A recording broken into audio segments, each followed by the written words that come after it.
Lau sunga ile te tai o le sauninga. Lau sunga fua ava I meleia fa sii. O le whailaunga wha maoni o le kalesia me totisi I Samoa.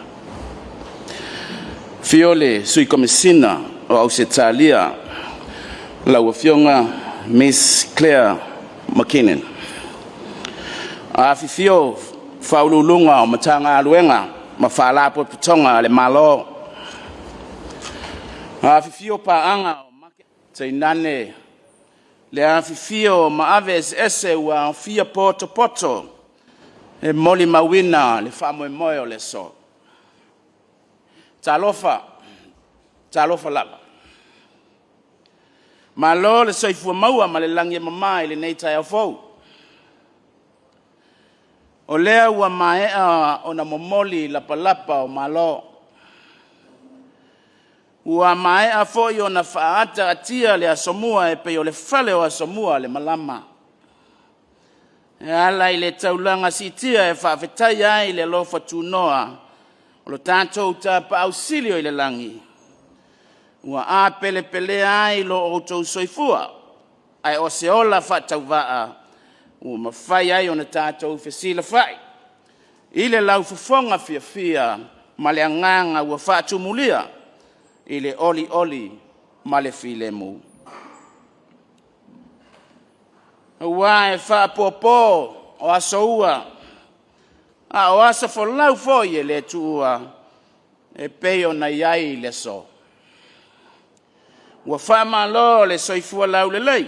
Ma le lange mama il pa ia maualunga ma le mamalu o Samoa ua mawhai o na afifio mai ma tala mai a ao e tusa ai ma le whaatala ula atu sei o tātou whale ma umu fono tala I le aunga o le whaamoemoe I le so o tau pa ia e le popo I se whaamatalanga a wā o pa ia e tu mau e mai saua se ia pa ia fili ma pule tuu na mate ai malo.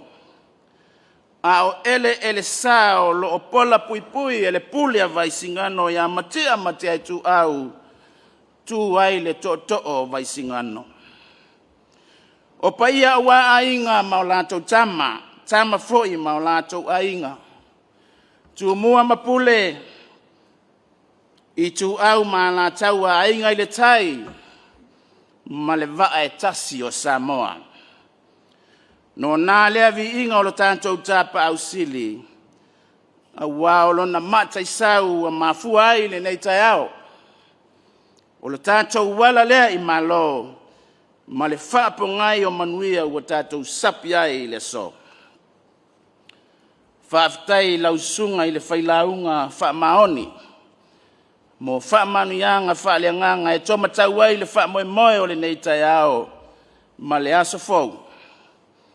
Ma ia tu mau ai pea lou whaamaoni. Tau ia utu pupuina fulu o le senga ula I lau tau whaafa le atua. A wāo ti ute ma whaiva I le avea ai ma to'o fesoa soani o le tala le leia le atua. Ai o le manu lau ti o le tātou whailo inga I le nei tai ao. O le whaalau I loa ina o whaai unga o suenga sa whaatautaia I le Ava Sāmoa. Ma ona I tu a inga S.R.O.S. Ua maea o na tu whaatasia I se lipoti. O le nei loilonga ma suenga. Sa whaatautaia le tātou whaala putoputonga o suenga whaasaia nisi a Samoa. Ma le lango sua le matanga aluenga o whaatoanga ma whainga whaiva whaapea ma le Samoa herbs. Sa whaatupeina le nei suenga e le malo Aotearoa ma New Zealand e ala mai le Market Development Facility. E whaani matatia po ni vaenga ta ua tele na mawhaio na maua mai ma whaamanino mai le nei suenga mua ua whaamanino ma whaamautu ai I tu ainga Ava Sāmoa S.R.O.S. E mawhai o na taumafa o loo ola I totonu o le atunu. o le ava lea, o le ava laau, ava talo, ma le ava mumu. Lua, ua whaamanino ai le taimi talawhenga i anga maa ai le ava mo le elina. Ina ua mautinoa, ua ato atoa lona le lei, mo le fofonga tau mafa, ma whaatau wa inga. Tolu, ua mawaini awala ma meto tia whaasayanisi, e whao ngā e su ma mautinoa ai le lei o le ava, e fua whaatatau i ailo na tau. Ma le wha, ua wha manino mai ai ni vaenga, e ao o na wha le leia i le tāpe nanga o le ava, mo wha tau wa inga i maketi whafu. O le maua o nei matati a ma vaenga tā ua mai le nei sua suenga, ua mawhai ai o na tali le tele o fesili, sa tu fesili ai lau whai whaato a ngā ava. Ai le ngata i lea ua manino ai vaenga uma, mo le whaatu mawina, po le wha le leia atili o i tu a inga Ava Sāmoa, o loo totoina e so se whai whaatu anga, wa le whaatu tupula ia o tupe maua mai le ava. O nisi fo i o vaenga e au lava o na tuli ma whaatino, wa le manuia o le tamao a inga e maua mai le ava, e au fia ai, mua, ia ao ina, ma whaatupula ia le to mai o le whai whaatu a ngā ava, e le ngata i le tua i ngā ava o loo tutoina, ai o awala umai au na whai, e whaatu mawai le lei ato atoa lana to ngā ava. Lua ia mauti noa e le whai whaatu a ngā ava, o na fua le lei lana ava tuto, ia na o le tu a inga Ava Sāmoa. Noble varieties. Ma le tolu, ia maua ni maketi whafo, mo le whaatau ina atu o le tātou ava, ma ua whetau i tonu, ma le whaatu ina o le tātou Export Authority, o le tasi le nei soani tele, i nā tātou mtanga luenga fau. E le atoe po se lilo, i le tāua o le ava i sio tātou watu no. E le ngata i langa ngananu, ai wāti na ai le tele o a inga ma la whanga. Ona o se leni e maua mai le ava. Hai o le matafa ioi o le tātou malo, e tau ala mai le S.R.O.S ma le math, ia whaia suenga tala whengai, e ati na e ati di ai le ava. Tau ia o ngā vaenga tāua wa uma, kua maua mai le nei suenga, e wha malo sia atili, mauna ia ai tātou ma le mamalu o le atunuu. Ina ia o tātou whaatupu ina pēlo tātou fia, e ngalue ma le wha maoni, i le ati na e maua mai le ava.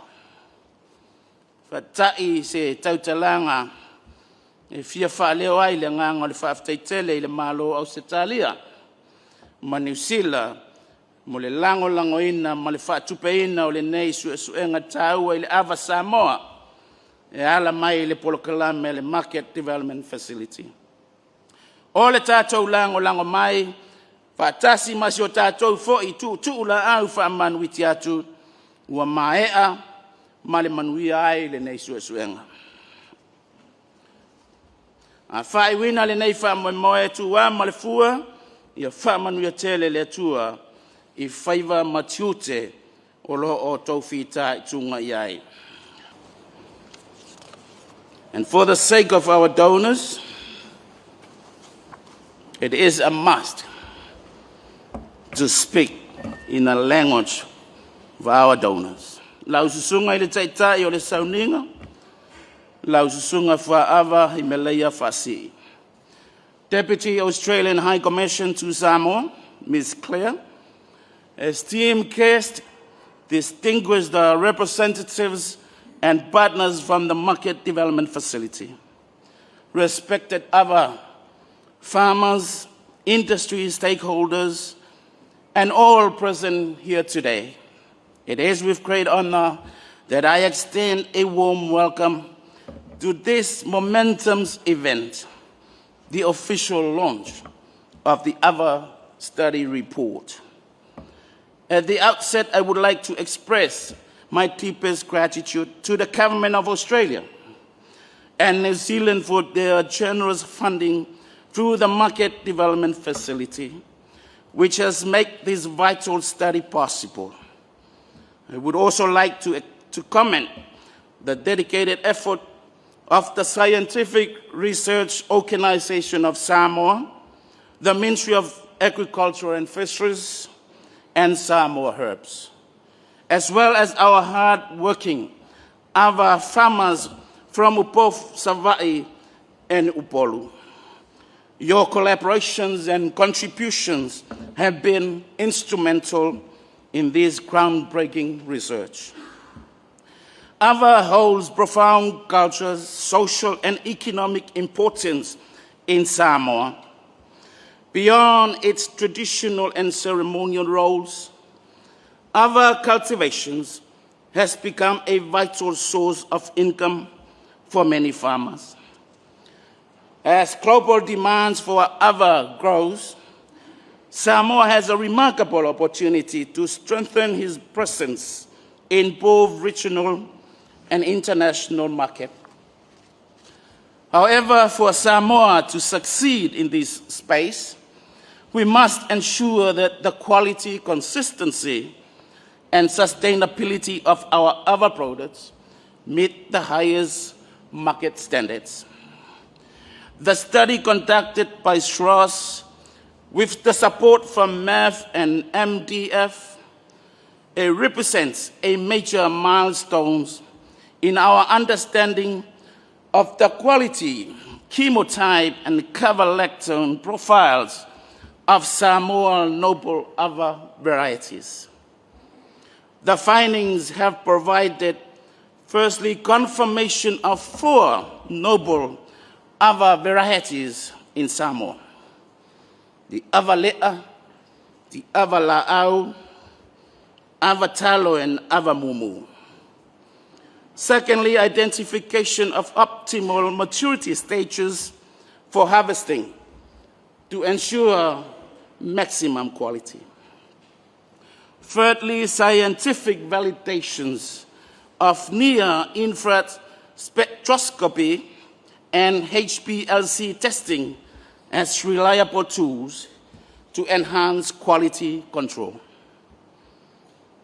And lastly, key insight that will inform improvements in processing, marketing, and export readiness.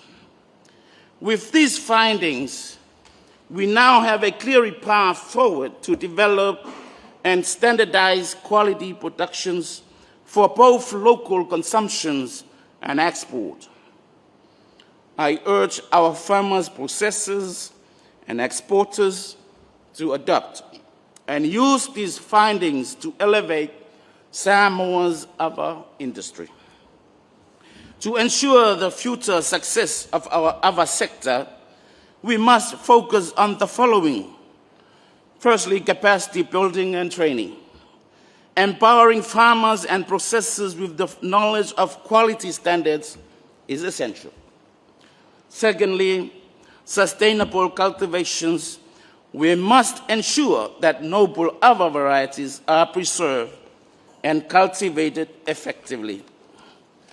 And lastly, market access and product innovation. We need to leverage these findings to expand market opportunities, particularly in premium international markets. This report is not merely a research document. It is a powerful tool for empowerment. It provides our farmers and stakeholders with the essential information needed to strengthen our Ava sector. I encourage everyone here today to work together to implement these recommendations, ensuring that Samoa continues to lead the Ava industry with quality and sustainability. In closing, it is my great honor to officially launch the Ava Study Report. May it serve as a valuable resource in driving the growth and success of our beloved Ava industry. E whaewina ai le nei wha moe moe, tua ma le fua, ia wha manuia tele le atua I whaiva matiute o lo o tau whita I tunga iai. Manuia o whaiva lo filima I soa se vala awina, ua tofia ai, ua le tautua ina o si o tātou malo, ma le tātou atunu. Soifua, ma ia manuia.